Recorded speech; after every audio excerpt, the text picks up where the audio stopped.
Welcome back to Kelly's Casadela, Kelly's Garage. I can't tell you how happy I am with this build. For the most part, it's been me and my wife and maybe one or two of my friends. Shout out Adam, which is the one or two friends. He's the only one that helps other than my wife. So it's been a really good, it's been going really good lately. I'm excited. We ran a Tesla Plaid. We knocked his doors off with a 937 at 147. I believe he ran like a 990 something, which who cares, because he called me out and he got lost. He took the big L on the forehead because he's a fool and bought electric. So what happens, the Energizer Bunny couldn't keep up with the man. American muscle, baby. So anyway, we got some changes. As you can see, we've got some Ignite E90. I think it's Ignite 114, which, for the ethanol guys, it's an E90. So, after running the Tesla, we did some data logging, and, Florida heat has been absolutely brutal. I believe track temps were about 130 plus. DA was 3,000. I think it was like high 2900s. And then humidity was like 92%, which is just sticky and nasty and gross.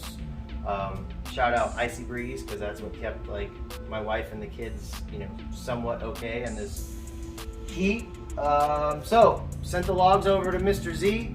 He said all looks good. Car is pulling a little bit of power, just because it's freaking hot.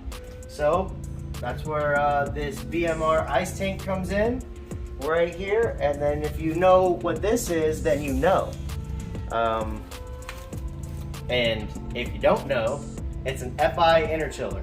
So we'll be doing a video on this install, which from what I'm told, it's not too bad, but it's also, pretty in-depth.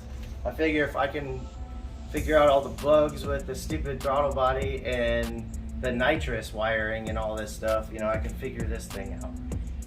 Not super excited to start digging into AC Freon and stuff like that, but you know what? I think it's just another thing.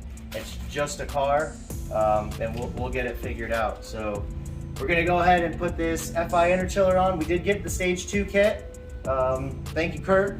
Just bought it straight from Kirk Chiller in Australia. So he sent us all the instructions and everything that we need. So the factory chiller is about that big, from here to there. So you can see there's gonna be a lot more volume in this. And then if I really wanna get fancy, on the bottom is a drain. I can crack a valve, drain all the fluid out of this, and then fill it up with ice. So if the chiller is not freezing like it's going to do, we could throw some ice in here and, Florida kiss my butt, because the heat won't matter. Stay tuned and we'll get some stuff going. If you're interested in a red eye, I got one for sale for like $1.4 million. It's got a lot of sentimental value, and it runs like hell. And it just beat a Tesla Plaid.